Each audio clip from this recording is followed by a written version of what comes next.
Y aquí no estamos hablando, hermanos, de la parte de la vestimenta, ¿verdad? Nosotros sabemos que como iglesia tenemos la característica, vamos a decir, ¿verdad?, de que predicamos, hermanos, ser muy conservadores en cuanto a la manera de vestir. Pero aquí está hablando, hermano, que todas aquellas cosas que uno hace creyendo que con eso que hace agrada a Dios y tal vez no lo está agradando. Amén. No lo está agradando porque no se hace de un corazón sincero. No se preocupaban, hermanos, de que en sus corazones hubiera egoísmo. Amén. Hubiera hasta maldad en sus corazones.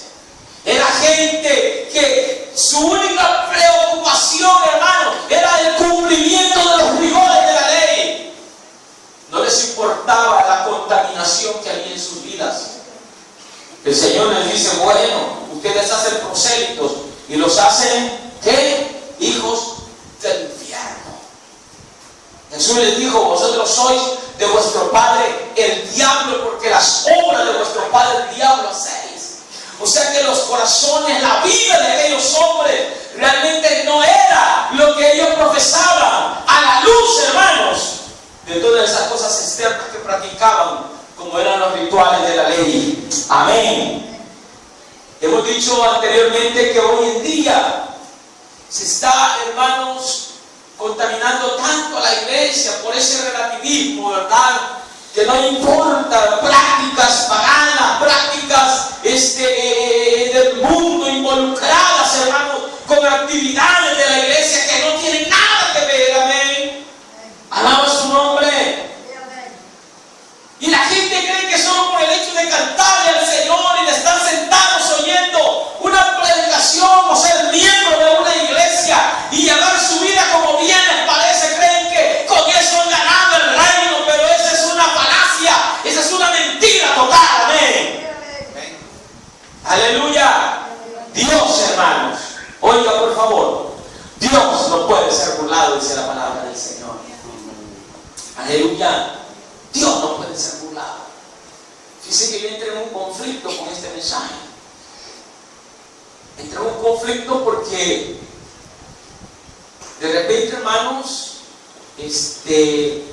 cuando uno se vuelve bastante duro con la palabra, ¿verdad? De repente pues pueden surgir corazones un poco resentidos o dañados. Pero yo después de la vigilia, hermanos, me recosté un momento y nomás cerré mis ojos y me quedé un poco dormido ahí, un poco privado. Comencé a verme predicando la palabra de Dios y predicando así como estamos predicando. Así que no podemos menos que hacer que obedecer la voz de nuestro Dios. Amén. Aleluya. No podemos, hermanos, estar en la condición de aquella gente religiosa de la época de Jesús y querer gozar de la plenitud del bien de Dios. Amén. No se trata, hermanos, de rituales, se trata de una experiencia o de la experiencia de conocer al Cristo de la gloria. Se trata de la experiencia de tener esos cambios profundos en nuestras vidas. No podemos con un odre viejo tener la experiencia, hermanos, de gozar del bien de Dios, de la gracia de Dios, de la misericordia de Dios, de todo el favor de Dios. No podemos. La palabra de Dios no nos lo aprueba. Amén. Necesitamos ser dóciles al cambio que Dios quiere traer en nuestras vidas. Alaba su nombre. Necesitamos ser dóciles. Dice que por ahí los fariseos se preocupaban porque los discípulos de Jesús no comían o no se lavaban las manos cuando comían, ¿verdad? Cuando se sentaban a la mesa. Y Jesús les dijo, bueno, ustedes se preocupan por eso, pero no es lo que entra a la boca del hombre lo que le contamina, sino lo que sale del corazón. Entonces el cristiano debe de tener, hermanos, un gran cuidado de mantener la pureza en su vida. Alaba su nombre. El corazón, hermano, del ser humano es de lo más perverso, dice la palabra del Señor. Pero con el poder de Dios, con la gracia del Espíritu Santo en nuestros corazones, somos purificados, hermanos. Los corazones son limpios por el poder de la palabra. Aleluya. No podríamos, hermanos, tener esas maravillosas y sobrenaturales experiencias que muchos cristianos han tenido a lo largo de la historia, que muchos han vivido, hermanos, cuando la gloria de Dios y cuando el favor de Dios se manifiesta sobre sus vidas. Amén. No podríamos tener esa experiencia si no se produce un verdadero cambio en nosotros. Aleluya. Lo nuevo que Jesús quería hacer no podía llevarlo a cabo por la actitud que había en el corazón de aquellos religiosos. Amén. Aquella gente representaba el antiguo pacto y debían cambiar ellos, debían ser renovados de ese pacto mosaico, porque Dios traía el vino nuevo. Amén. El vino nuevo, el cual comenzó a ser anunciado y predicado desde los días de Juan el Bautista. Juan el Bautista dijo: el reino de los cielos se ha acercado. Y eso es lo que Dios tiene para nosotros. Dios no tiene una religión, tiene un reino. Alaba su nombre. Tiene un reino donde Él es nuestro rey. Y debemos docilizar nuestros corazones. Debemos abrir nuestras vidas. Amén. Gloria a Dios. Y permitir, hermanos, que ese vino pueda llegar a nuestras vidas y transformar, ¿verdad? Y renovar constantemente. Dice que los odres, hermanos, básicamente eran unos depósitos, ¿verdad? Donde ahí conservaban el vino y lo añejaban. Pero cuando los depósitos ya estaban utilizados, claro, el mismo vino que había en esos depósitos, en esos odres, el mismo vino que se fermentaba, hacía que esos depósitos se cristalizaran, porque eran de cuero. Eran de cuero, algunas veces de cuero de cabra. Era muy utilizado para hacer estos odres. Entonces el cuero, básicamente podríamos decir, se cristalizaba, se ponía duro, ¿verdad? Amén. Entonces cuando venía el vino nuevo y se echaba en el odre viejo y comenzaba a fermentarse, entonces el odre se rajaba porque no tenía flexibilidad. Alaba su nombre. Entonces el vino nuevo se perdía. No podía, hermanos, conservarse. No podía llevar su proceso, ¿verdad?, de fermentación para convertirse en un vino añejo, un vino bueno. Sino que simplemente cuando comenzaba ese proceso, cuando comenzaba esa transformación de ese vino, hermanos, amén, entonces lo que sucedía era que el odre se estiraba, y como estaba duro el odre, se rompía. Y ahí comenzaba a llorar, ¿verdad?, el vino, hasta que se perdía totalmente. Entonces era infructuoso echar vino nuevo en odres viejos. Se desparramaba el vino, perdón. Y el odre se echaba a perder.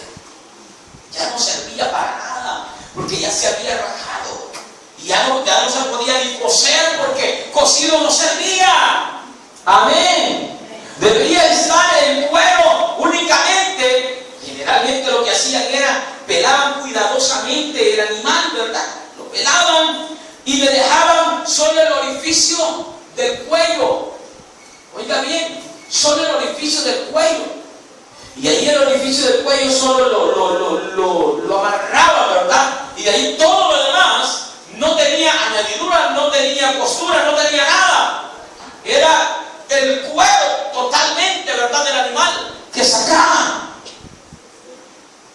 Pero cuando el odre ya estaba viejo, decíamos, y se le echaba el vino nuevo, se rompía. Pero cuando el odre era nuevo, igualmente con la fermentación y con el movimiento del vino, el odre también se flexibilizaba y se hacía para donde el vino lo hacía. Amén. Para donde agarraba la forma que el vino le daba con su fermentación.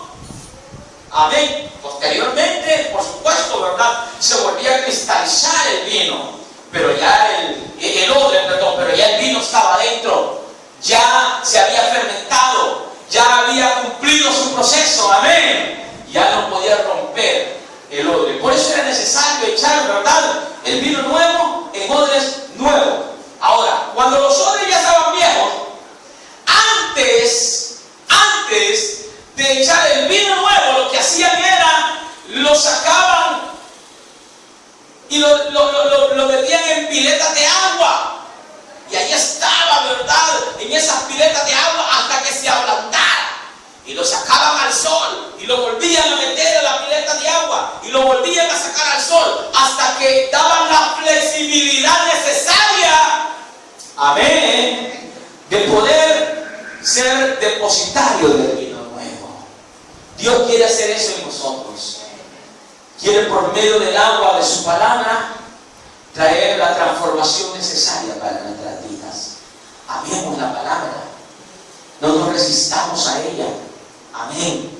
No nos convirtamos en personas que rechazamos la palabra de Dios. Las resistencias internas, hermanos, hacer odres nuevos, pueden provocar en nosotros básicamente que perdamos la bendición del vino nuevo. Amén. Fíjense de que cuando algunas veces nos resistimos a los cambios y de acuerdo a la experiencia de las Escrituras, encontramos escrituras y el poder de Dios. Amén. La ignorancia de la palabra de Dios de parte nuestra nos hace por momentos poner parches en nuestras vidas. En lugar de cambiar, amén, en lugar de renovarnos, en lugar de entregar esas áreas que a Dios no le agradan, esas áreas que nos están pidiendo el Señor, lo que hacemos es le ponemos un parche. Y mire, hermano, ya hablamos del vestido roto, ¿verdad? Pero si nosotros, hermanos, cuando vamos a salir, ¿verdad?, ¿cómo vamos a ponernos una ropita ahí que tenga su parche porque se le hizo una rotura? ¿Verdad que no? No, que sea viejita, pero que esté enterita, ¿verdad? Y si no, mejor la dejamos para dormir o para estar en la casa o para hacer algún trabajo pesado, ¿verdad? Sí, esa ropa que se ha roto y le ponemos un parche, pero no la ocupamos para salir, para venir a la iglesia, para ir a Sonsonate o para salir de la casa, básicamente. Amén. Gloria a Dios. No podemos, hermanos, darnos tampoco el lujo de poner parches en nuestras vidas. Necesitamos ser renovados.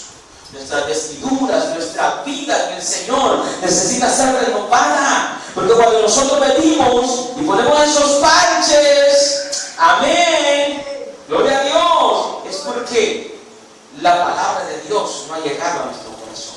El objetivo de la palabra de Dios, hermanos, dice que es edificarnos, es exhortarnos, y la exhortación es una motivación al cambio.